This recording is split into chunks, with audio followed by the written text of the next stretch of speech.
The great Robert Greene once said that you can tell a lot about a leader and how they respond to failure. And he said, you can definitely tell about narcissistic leaders. He said, because they react to failure, to criticism with a great rage. They thirst for vengeance. They have this sense of righteousness. In today's video, I want to talk about the perils of narcissistic leaders, something that the Stoics knew a lot about, something that was common in ancient Rome and ancient Greece, a perennial force in politics and human history, and something the Stoics themselves, who were in positions of leaders, Marcus Aurelius becomes the emperor of Rome, were deeply concerned with not becoming or empowering. When he was 11 years old, there was a young boy adopted by the Roman emperor and groomed for power. He was made heir to the throne. He would someday become the leader of an enormous empire, as often happens to people who are heirs. The boy was coddled. He grew up surrounded by immense privilege, sure, but he was also given access to the best philosophers and teachers. He is taught Stoic philosophy from an early age. He's surrounded by powerful people. He's shown how the world works. Now, you might be thinking I'm talking about Marcus Aurelius here, but I'm not. I'm actually talking about Nero, one of the worst of the Roman emperors. Although their stories begin very similarly, they diverge. One is widely reviled and one is widely admired. So what is the difference? Why does Nero go one way and Marcus Aurelius go the other? You could actually argue that Nero has a better chance of succeeding than Marcus Aurelius because Seneca is his teacher. He's surrounded by one of the great Stoic philosophers, actually from an earlier age than Marcus Aurelius is. So what happens to Nero? This is the critical question. One of Nero's worst habits is his vanity. He's incredibly vain. He loves adoration and attention. He admires Olympic athletes, sees himself as being like them, but he doesn't actually want to do the work to be an Olympic athlete. So he hosts the Olympics, but then he rigs the Olympics so that he could win. He likes to write poetry, but when he hears of a more talented poet, he banishes him. Instead of understanding that his job demanded a lot of him, he saw that his job put him in a position to make lots of demands on other people, namely attention. He loved attention. He was addicted to attention. He could never get enough. And this addiction to attention makes him incredibly vulnerable to flatterers. It makes him very easily distracted. Epictetus actually tells us a story of watching a man suck up to Nero's cobbler so he could worm his way into the good graces of the emperor. So Nero had created this court around him of people who wanted something from him, people who were dependent on him, people who told him what he wanted to hear. And it created a bubble of unreality, as dictators and kings so often do. There's a story we have about Nero as he would race his chariots. He would arrange to have slaves clap and cheer for him. He wasn't always the most popular, but he fixed things. His vanity demanded that he always be celebrated, always feel like he was loved. And this mattered to him even when it was preposterously fake and untrue. Nero is so vain and so terrified of being alone. After he murders his wife, he finds a male slave who looks like her, dresses him up as her, has him castrated, and then basically goes on pretending like he is his wife, even though he murdered her to begin with. He's a crazy person. And that's the problem with vanity and ego, right? They call this the dictator's trap. When people are scared of a leader and that leader is incredibly fragile, their ego is fragile, people don't tell them what they need to hear, and they live more and more in a bubble of their own reality. Everyone tells them they're an amazing poet, right? The slaves are clapping, so they think they're a great chariot racer. Everyone tells them they're doing a good job. They tell them the invasion is going going well. They tell them that the troops are in great shape. They tell them that the finances are sound. They lie to them because that's what the person wants to hear, when in fact, to be a good leader, you have to know the objective facts of your situation, and you have to be able to deal with unpleasant facts and resolve them, not just make them go away because they're inconvenient. And look, Seneca is not guiltless in this. He would write speeches for Nero that were designed to convince, to gaslight the Roman people that this irresponsible man-child was qualified, was not deranged. In a sane political environment, any number of these things would have been the end of Nero. But it wasn't a sane environment, so it just kept getting worse. This is not normal, people screamed, I'm sure, but it kept getting more and more abnormal. And related to Nero's vanity was its evil twin, his ego. Nero was convinced he was smarter and better and more brilliant and more loved than he actually was. Epictetus, who is a slave to one of Nero's secretaries, has this great line. He says, "Remember, it's impossible to learn that which you think you already know." Was he talking about Nero? He certainly could have been. It certainly sounds like he was. We know that Seneca writes Nero all these essays, these wise philosophical treatises, but clearly he didn't listen to any of them. Clearly he thought they didn't actually apply to him. There's a famous Eduardo Barón González statue that shows Seneca and Nero interacting. It's one of the, I think, great Stoic statues. You have Seneca, who's got a scroll before him. He's, maybe it's one of these wise philosophical texts. And then you have Nero just sort of sitting there, sullen, not interested. He's hooded, and he's clearly decided that he doesn't need to listen to the philosophy teacher that his mother had assigned him anymore, that he didn't need this guy who was always talking to him about self-control and virtue and selflessness and clemency, that he didn't need to listen to this guy anymore. And it's very clear, you can see a turn in Nero's reign. The early years, which were pretty good, where he listened, where there were adults in the room, and then as he got older, when he stopped listening, and that's really when the wheels began to come off, as they inevitably do for narcissistic leaders.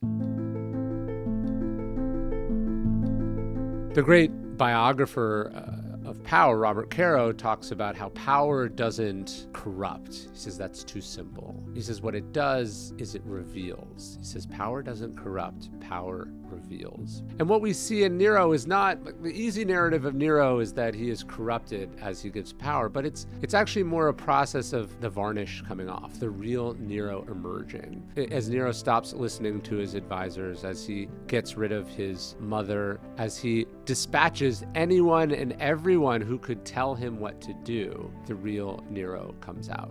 And it's not a competent Nero. It's not a open-minded Nero. It's a delusional, it's a vain, it's an egotistical Nero. And thus his collapse and his descent into evil was in this way inevitable. One of the things that power reveals about Nero is something that's very true about most egotistical people, which is they're actually, beneath what seems like confidence, profoundly insecure and paranoid. And Nero is perhaps believing somehow not legitimately the emperor, perhaps knowing that he is hopelessly outmatched and unqualified for this job, and then the very real dangers of having things that other people want. Nero is paranoid that people are out to get him. And slowly but surely, he creates circumstances in which he's able to get rid of his enemies, including his own mother, who he assassinates. He finds her unbearable, so he gets rid of her. He gets rid of a distant cousin because, he hears of a meteor or a comet, and he takes this as a sign that this guy's out to get him. I mean, he's just wildly exaggerating all these dangers. And as he gets rid of potential challengers after challenger, Seneca has to remind him, he says, Nero, it's impossible for you to eliminate every one of your successors. He was making ultimately a very basic Stoic point that we all die eventually and someone takes our place. But it's when his paranoia is empowered by his position, when suddenly he has the power of life and death over people, that he begins to leave this immense trail of bodies behind him. Because he just can't stomach the idea of anyone one day replacing him, even though inevitably, invariably, that was going to happen anyway. Although some Christians would later blame Nero for starting the Great Fire of Rome, he probably didn't, and he probably didn't fiddle while it burned. But like all, incompetent, overmatched leaders, Nero is not able in the moment of a crisis to do the job, right? He's not able to properly direct fighting of the fire. And then once it's done, he uses this as a pretext for these enormous and vain building projects that he'd long have in mind. And instead of also taking responsibility for having screwed up, instead of using a tragedy to bring people together, he scapegoats the Christians and begins a wave of persecutions that would last for hundreds of years. You really see, as Robert Greene was saying, a leader's true character in a crisis. And you see ultimately what a fragile, weak, and scared little man Nero was. There is this whole group of Stoics that would become known as the Stoic opposition. And they find Nero to be repugnant. Although Seneca fancies himself the adult in the room, the moderating influence on Nero, the other Stoics like Gaius Plautus, Thrasea, Helvidius, there's a number of Stoics who just refuse to go along with Nero. They defy him. They are what you might call the resistance. Nero just can't handle anyone not rubber stamping what he is doing. He can't stand that there's anyone or anything that disagrees with him, that wants to challenge him. And so they get locked in this cycle of conflict. He doesn't like that there's a Stoic named Agrippinus who has a sort of hereditary hatred of emperors, Tacitus tells us. He just doesn't like that Agrippinus won't come to his parties. He can't wrap his head around people not wanting to celebrate and love him. He thinks this is something he's entitled to rather than something he has to earn. Helvidius, one of the Stoics, is banished for having said something positively about Brutus, the killer of Caesar. Nero takes this somehow indirectly as a threat. Paranoia is just spinning him out of control. Ultimately, Nero is just incompetent. He just doesn't have the stuff. This is the problem with hereditary rulers, but he doesn't do the work to be qualified to do this job. He doesn't take it seriously. And as he's piling up bodies after body of critics of his regime, there's a story about one conspirator against Nero who's put to death. And as he stares out into the grave they're about to throw him in, he says, "Ugh, this too is not up to code." It was an embodiment of everything that was wrong with Nero. It's not just that he was cruel. It's that he was bad at being in charge. Nero's greatest enemy is this Stoic named Thrasea. And basically the source of their disagreement is that Thrasea insists on truth and justice and reality, that he tries to be good at his job, and this inevitably puts him on a collision course with Nero. He's the guy that says this is not normal, that there's something wrong with this guy, that this doesn't make sense. And so when Nero wants to shower his new wife with honors, Thrasea doesn't want to go along with it. When Thrasea saw corruption, he called it out. But this was in parcel of what Nero wanted, on what his regime sat on. And so they were inevitably going to be enemies. Nero's sycophants whispered that he has to kill Thrasea. He says, "The country in its eagerness for discord is now talking of you, Nero," one man whispered into his ear. "They're talking of you and Thrasea as it once talked of Caesar and Cato." Cato was a hero, and Nero couldn't handle a hero existing, so he has to get rid of him. Nero expresses his displeasure to Thrasea. He expects him to throw himself at him, beg to be forgiven. Instead, Thrasea says, "If you think I'm guilty of something, name your charges. Accuse me out in the open." And ultimately, they bring Thrasea up on these false charges, and he is executed. We're told that some of his last words are, "Nero can kill me, but he cannot harm me," meaning that he refused to be corrupted by and degraded by Nero, even though Nero did have the power and life and death over him. But as it does for all gangsters and tyrants and bullies, eventually the support for Nero erodes, and it erodes slowly and then all at once. Ultimately, Nero has to kill Seneca as well, and he sends goons to dispatch the man who had raised him, basically like a son. And as everyone wept and cried in Seneca's house, Seneca stopped him and he goes, "Why is this surprising to you?" He said, "Who knew not Nero's cruelty?" He said, "Look at all the other terrible things he's done to people close to him." He said, "What's left then for him to take me out too?" It had always been there. Who Nero was always there. Power just enabled it. Nero had driven himself into a wicked downward spiral. He descended into madness. And eventually the Stoic opposition applies enough pressure. But of course, even at the end, Nero was a coward. He couldn't take responsibility. He couldn't take ownership. He couldn't go out like a man. One of the members of the Praetorian Guard, when they're watching this cowardly, selfish man-child frantically try to save himself, he goes, "Is it as awful as that to die?" Finally, even his trusted bodyguards abandoned him.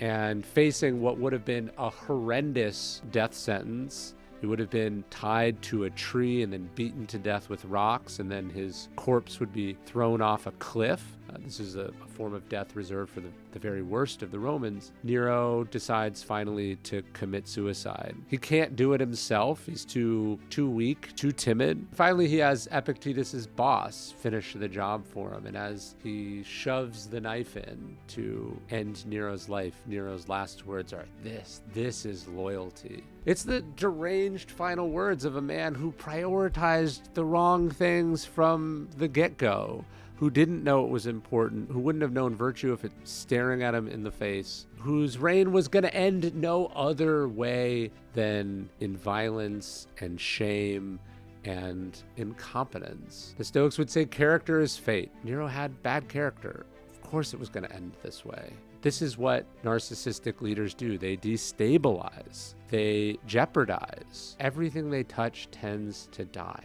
And it's why it was such a cautionary tale for the Stoics.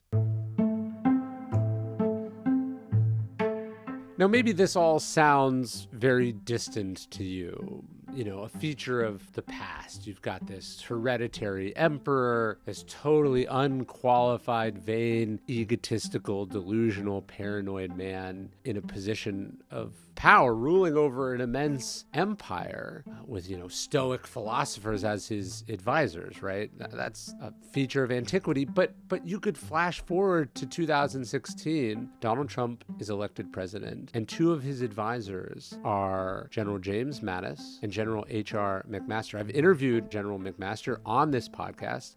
General Mattis has talked extensively about his fascination with Stoic philosophy, and both of them found themselves in the court, in the administration of a very different type of leader, who not only claimed from day one that his inauguration crowds were of unprecedented and enormous size, which they objectively were not, but he insisted that members of his administration parrot that back to him. His reality was more important than actual reality. He preferred his alternative facts to the actual facts. We have immense amounts of research that tell us that Donald Trump handled the presidential daily briefing. The president of the United States gets a classified briefing every day of a handful of pages of the greatest, most expensive, hard-won intelligence in the world. And just in the way that Nero sat hooded, uninterested in the teachings and the insights and the, news that Seneca brought him, so we have Donald Trump asking to get on with it, to shorten it. We're told that the intelligence community had to not just shorten each of the briefings, but they wanted it as a story. Trump wanted to see his own name in it often. He was uninterested in things that were complicated and things were negative. When in 2020, the COVID-19 virus began spreading all over the world, Donald Trump blamed his advisors for not having told him about it. And in fact, they had tried to tell him about it. He just wasn't interested in it, right? You can't learn that which you think you already know. Conceit is the impediment to knowledge. He was inherently suspicious of, resentful of the intelligence community for a number of reasons, mostly having to do with the Russia investigation. He just wasn't interested in hearing what they had to say, and thus he misses an enormous crisis, a crisis whose destruction and devastation would dwarf dwarf even that of Nero's Great Fire. And Trump preferred, what he was hearing on Twitter. He preferred not even cable news, but cable news opinion shows where the pundits, knowing he was watching, would often reflect back to him things he wanted to hear. And that's one of the things that McMaster told me, that it took him some time to understand that Trump didn't want to hear things that were complicated or unpleasant. He didn't actually want the truth. He wanted a briefing that confirmed what he thought about things. That he wasn't really interested in analysis or deeply investigated or reported out information. He just wanted things that confirmed his hunches or that enabled him to do what he wanted to do. And certainly he didn't want to be bored, or he didn't want to be lectured. In fact, one of the slurs that Trump would throw at people, he would call someone who was smart or very fact-based, he'd call them professor. Okay, professor, right? There was a childlike aversion to anything resembling schoolwork or study or learning, because that challenged him. It made him feel small, which is what all narcissistic leaders are trying to avoid. That's why they want to have big parades and build big flags and see their name on things. It's also what makes them susceptible to being lied to being misled, to being sucked up to. We talk a lot about norms. Cato gives his life to preserve what was called the mos maiorum, or the old ways. He was a person who deeply believed in institutions, in the primacy of institutions over the individual. But a narcissistic leader can't do that. It can't comprehend this at all. The famous terrible remarks of Donald Trump as he looked out over the dead at Arlington National Cemetery. He said, "I don't get it. What was in it for them?" And I take him at his word there, that he really didn't get it. He didn't understand. He didn't get the idea of sacrificing for something bigger than yourself. He didn't get doing something that wasn't in your immediate self-interest. And narcissists can't, because their whole life is themselves. In Donald Trump, you have someone who loves to use the bully pulpit to be a bully, to go after his enemies, to respond to every criticism you can imagine. It's a guy who uses Thanksgiving and Christmas and holidays to attack people instead of bring other people together. You have Donald Trump telling people that he's, as the greatest president there ever was, that he's as good as Abraham Lincoln. You just have almost incomprehensible vanity and delusion. You have bitterness and resentment and grievance. You have a guy who loves to retweet what other people are saying about him when it's nice. You have all the characteristics of Nero exaggerated to an almost absurd degree.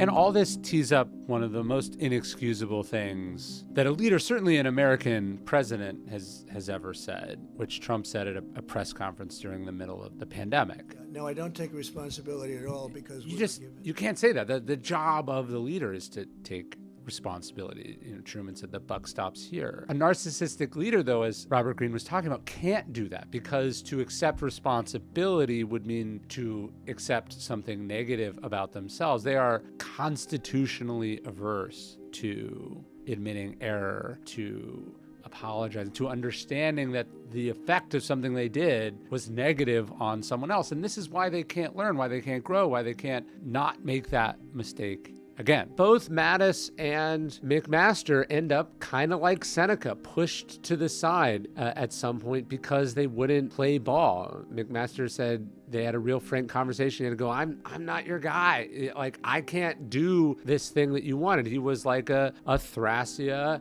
if you will. There were lines he wouldn't cross. There were things he wouldn't do. And eventually, narcissistic leaders have this magical filtration system that gets rid of people who would actually be of use to them, who would actually serve them well, and bring about only people who make them feel a certain way, who confirm things they want, and then eventually lead them into trouble. When Trump got rid of another general on his staff, General John Kelly, who was his chief of staff, Kelly told him, look, you're going to replace me with someone who's going to have not as good a boundaries, who's not going to be as firm with you. And he said, I think what's going to happen is you're going to get impeached. And ultimately, Trump was impeached first, partly related to someone who else I've had on the podcast, Colonel Vindman. Trump sees allies not as people you support, people you work with, people with shared values, but as something transactional. And as he tries to extort Ukraine to dig up dirt on his political opponent, right, something the president should never do, that call is recorded and leaked and then ultimately leads to his impeachment. And then after Trump loses the 2020 election, he'd done a terrible job handling COVID. He had run a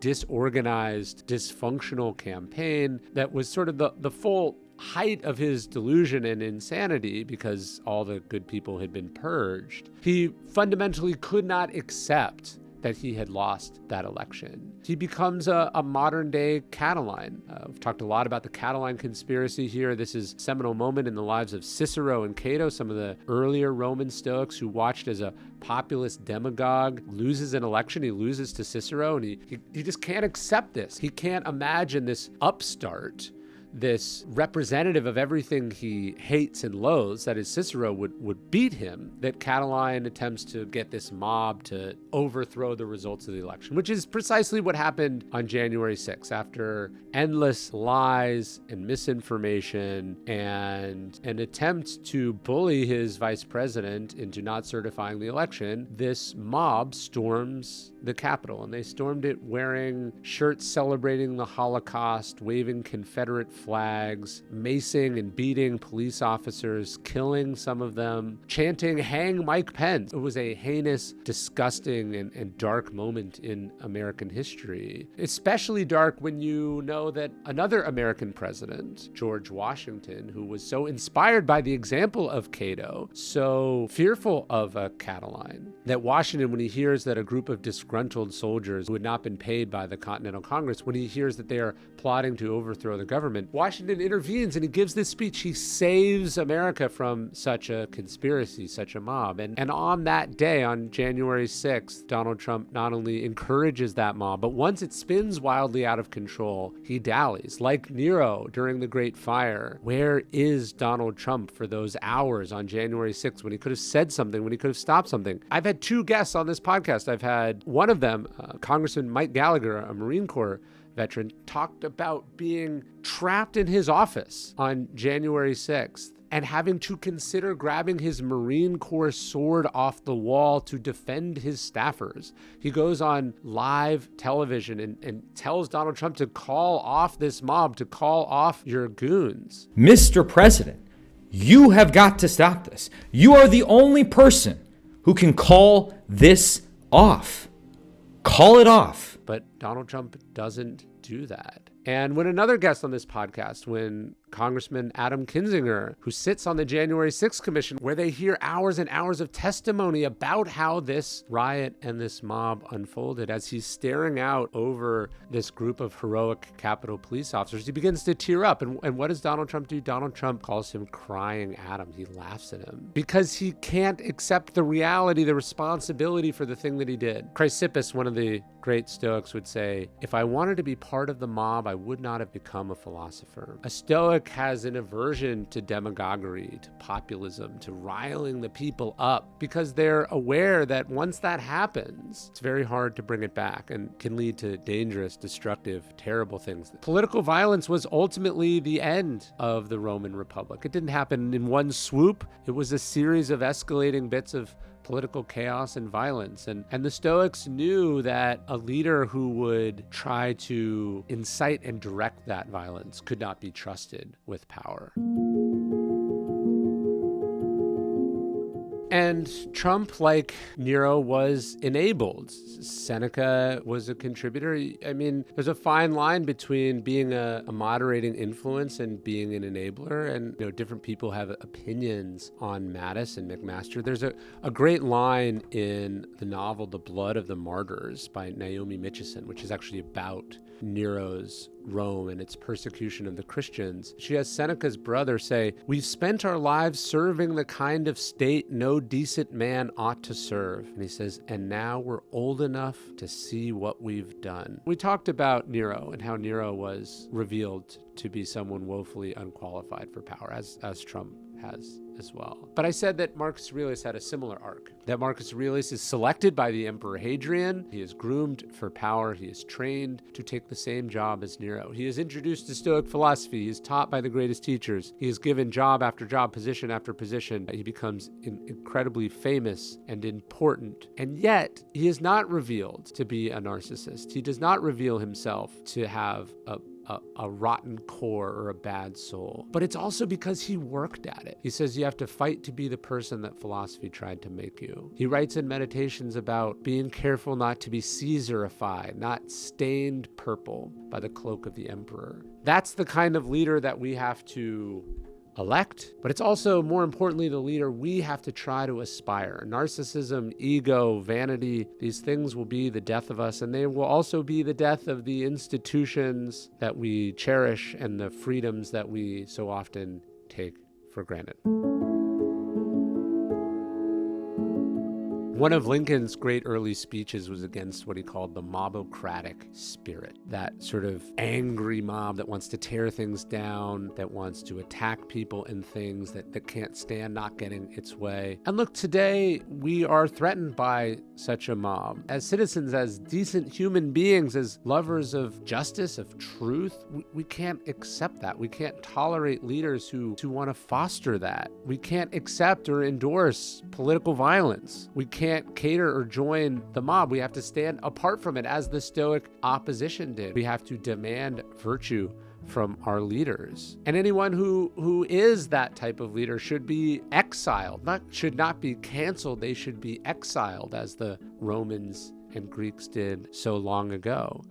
We can't accept, we cannot tolerate, we cannot rationalize narcissistic leaders. They take us to a dark and awful place. They threaten the institutions we cherish. They threaten the freedoms we take for granted. And more than just can't tolerate those traits in our leaders, we have to aspire to be, as the Stoics did, real leaders. That is to say, servant leaders. That is to say, leaders of virtue, leaders of courage and self-discipline and justice and wisdom. Every day I send out one Stoic-inspired email to hundreds of thousands of people all over the world. If you want more Stoic wisdom in your inbox, you can sign up at dailystoic.com/email. It's totally free. You can unsubscribe at any time. We'd love to have you. dailystoic.com/email.